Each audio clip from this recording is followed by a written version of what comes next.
Assalamualaikum semuanya. Semoga kalian semua dalam keadaan sehat dan dilancarkan rezekinya.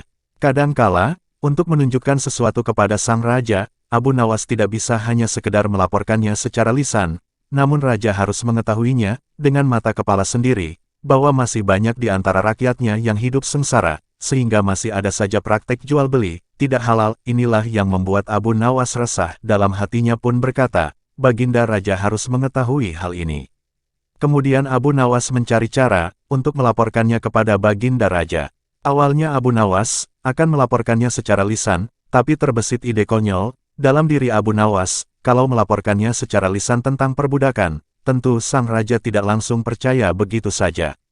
Akan lebih meyakinkan kalau Baginda Raja yang mengalaminya sendiri, pikir Abu Nawas. Ia pun lalu berencana menjual Baginda Raja sebagai budak, karena menurut Abu Nawas, hanya Baginda Raja saja yang paling patut untuk dijual.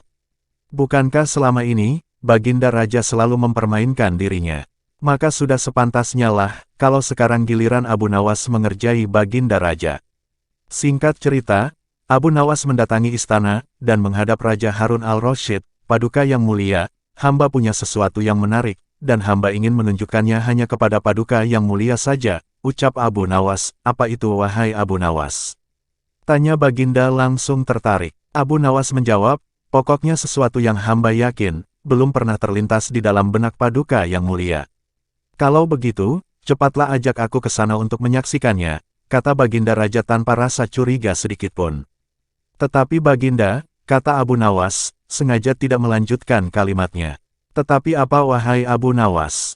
Tanya Baginda tidak sabar. Paduka yang mulia harus menyamar sebagai rakyat biasa. Bila baginya tidak menyamar sebagai rakyat biasa, maka pasti orang-orang akan banyak ikut menyaksikan benda ajaib itu, kata Abu Nawas. Karena penasarannya yang begitu besar, maka Baginda Raja bersedia menyamar sebagai rakyat biasa. Setelah Baginda Raja mengganti pakaiannya seperti rakyat biasa, Abu Nawas dan Baginda Raja langsung berangkat menuju ke sebuah hutan. Setibanya di hutan, Abu Nawas mengajak Baginda Raja berteduh di sebuah pohon. Paduka yang mulia tunggu di sini. Saya akan memberikan kejutan untuk Paduka yang mulia, ucap Abu Nawas. Lalu Abu Nawas pergi, menemui seorang badui, yang berprofesi sebagai penjual beli budak. Tuan, saya mau menjual budak. Barangkali Tuan tertarik, tawar Abu Nawas. Mana budaknya, tanya orang badui tersebut. Dia ada di bawah pohon itu, jawab Abu Nawas, sembari menunjuk Baginda Raja yang sedang duduk menunggu Abu Nawas. Mari kita dekati dia, ajak orang badui. Jangan Tuan, cukup dari sini saja. Saya tidak tega kalau menjual di depan matanya.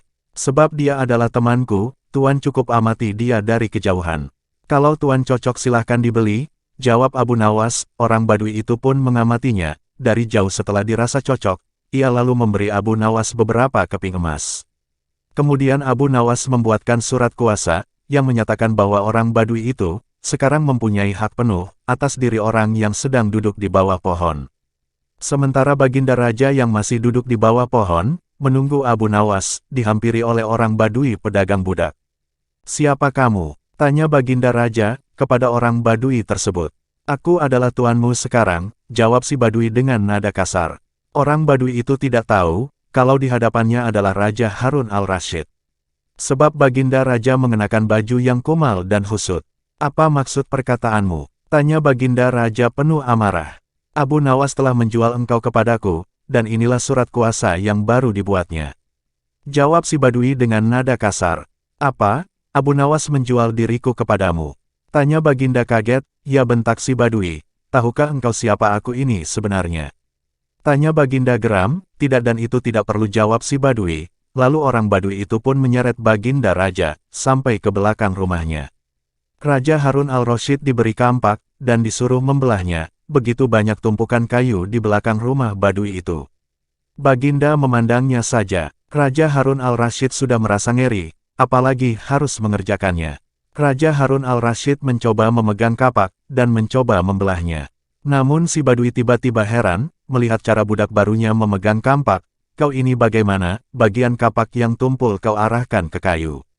Sungguh bodoh sekali kamu. Lalu Raja Harun al-Rasyid mencoba membalik kampak, hingga bagian yang tajam terarah ke kayu. Ia kembali mencoba membelah. Namun tetap saja, pekerjaannya terasa aneh dan kaku bagi si Badui.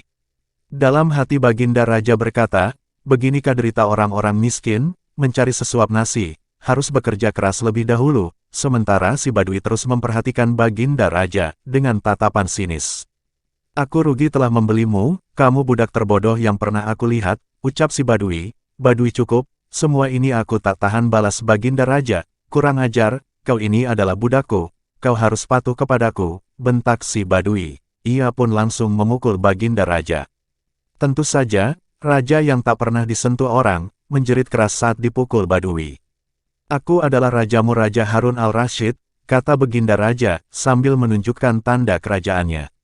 Si Badui, pedagang budak itu pun kaget, bukan kepalang. Dia pun mulai mengenal Baginda Raja. Ia pun langsung menjatuhkan diri di hadapan Baginda Raja, ampuni hamba Paduka yang mulia, hamba tidak tahu kalau Anda adalah Paduka Raja. Sebab dari pengakuan Abu Nawas, katanya Paduka adalah temannya. Baginda Raja mengampuni pedagang budak itu, karena ia memang tidak tahu. Tetapi kepada Abu Nawas, Baginda Raja amat murka dan gemas, ingin rasanya beliau meremas-remas tubuh Abu Nawas. Beberapa hari kemudian, Abu Nawas ditangkap, dan dihadapkan kepada Baginda Raja. Kamu kurang ajar Abu Nawas, apa maksudmu menjual diriku sebagai budak, bentak Baginda Raja. Abu Nawas berkata, ampun beribu ampun Paduka yang mulia, sebenarnya hamba hanya ingin memberitahu kepada Paduka, bahwa praktek jual beli budak masih ada di negeri yang Paduka pimpin. Bukankah Paduka sudah melarang adanya praktek jual beli budak? Kalau saya sampaikan secara lisan, mungkin Paduka belum tentu percaya. Oleh karenanya, saya coba membuktikannya secara langsung kepada Paduka yang mulia, sekaligus supaya Paduka yang mulia merasakan betapa menderitanya rakyat miskin seperti saya untuk mencari makan. Mendengar penjelasan Abu Nawas, sejenak Baginda Raja termenung. Benar juga apa yang dikatakan Abu Nawas, ucap Baginda dalam hati. Ia pun lalu melepaskan kembali Abu Nawas, dan memberinya uang untuk bekal makan anak dan istrinya.